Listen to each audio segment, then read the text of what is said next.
Well, it's the end of the year, so let's see how these movies and TV shows fared.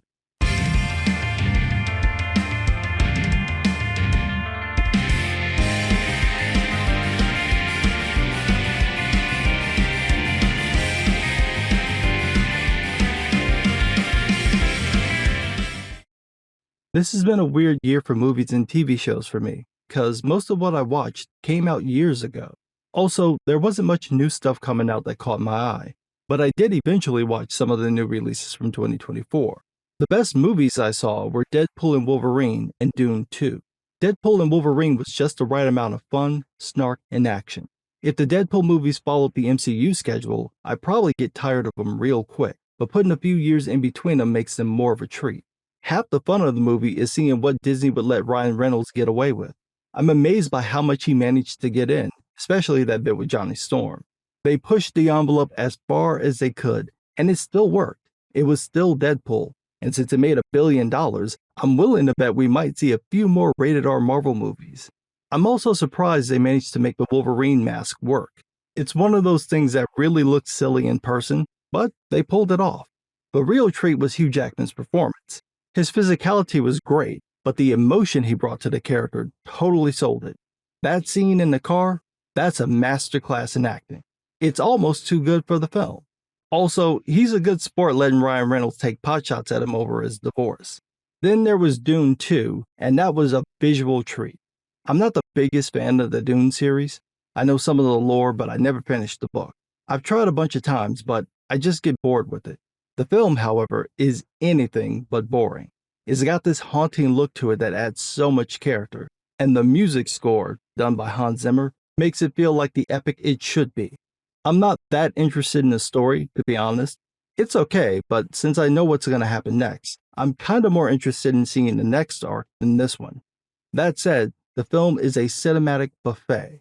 As for the worst film of the year, I haven't subjected myself to Joker 2. Everyone I know who saw it hated it. So for me, the worst film would be The American Society of Magical Negroes. I did a review of this film, so I'm not going to go over it again. But my God, was this bad.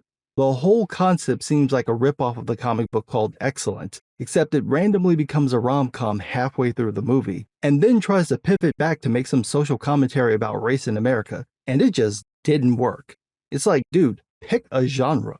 Do you want to be a think piece, a rom-com, a satire, or some film school drama? You cannot do them all.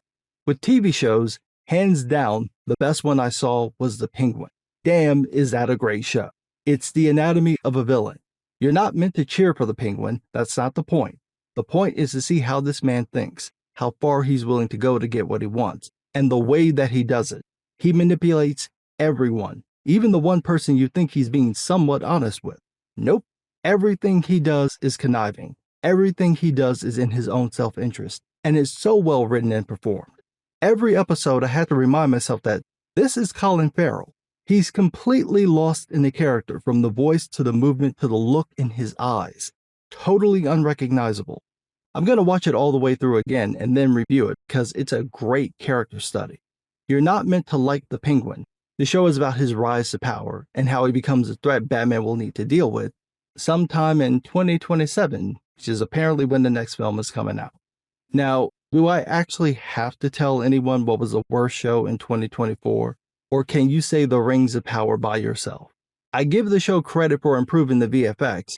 Definitely looks better than it did in the first season. But the story? Yeah, it's just bad. A complete mess from the ground up. Lore changes that make no sense. Characters just completely ignoring what was set up in the first season. The magically appearing walls around the Elven city. Strong woman falling from the height of the Sears Tower but going, "Oh, I got stabbed. My stab wound." Bitch, you landed on a fucking rock. The stab wound is the least of your problems. Look, I'm not going to re-review this show, but certain things just stick in my head, and that's one of them.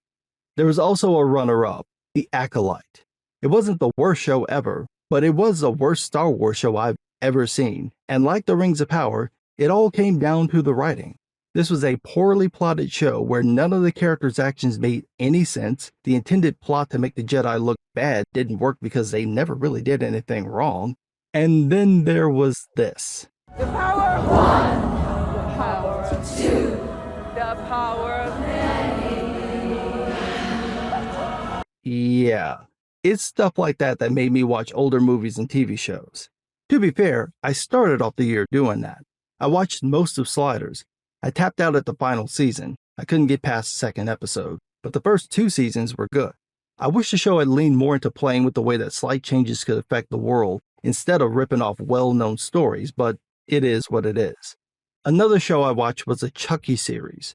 It was better than I expected, and I'm surprised they got away with all the gore because the show doesn't hold back. The real thing that broke my brain, though, was Devon Sawa. I saw his name in the credits and I was looking for him but couldn't find him. Then I realized he's a father, and I'm like, God damn, he got old. He's only 4 years older than me, but he looks old enough to be my father. It must have been a hard 20 years after Final Destination. Another great show I watched was The Venture Brothers. I'd seen everything up to the final season. I got the movie that came out last year, but I held off from watching it until I could get the complete box series set. But I didn't buy that because, for some reason, Warner Brothers decided to release it as a DVD collection. I hoped we get a Blu-ray release sometime in 2024, but nope. So I just snatched up the box set when it was on sale. Venture Brothers is one of those shows that just gets better with each season. It's bittersweet that it ended the way that it did, but on the plus side, at least it's got no flaws. It is a perfect show. I also checked out a bunch of horror films from the 80s and 90s that I completely missed for some reason, like My Bloody Valentine, Silent Night, Deadly Night, and Sleepaway Camp. Somehow I've never seen them, and I don't know how I missed them. The crazy one, though, was a certain film starring a certain Scream Queen.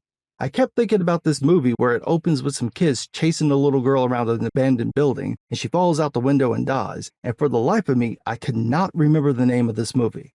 I tried looking it up, but it turns out that kids running around in an abandoned building doesn't exactly narrow things down. So I figured maybe I just dreamed this. It's happened before. I'll be half asleep, so I'm aware what's happening around me, like I can still hear the TV, but my body's at rest.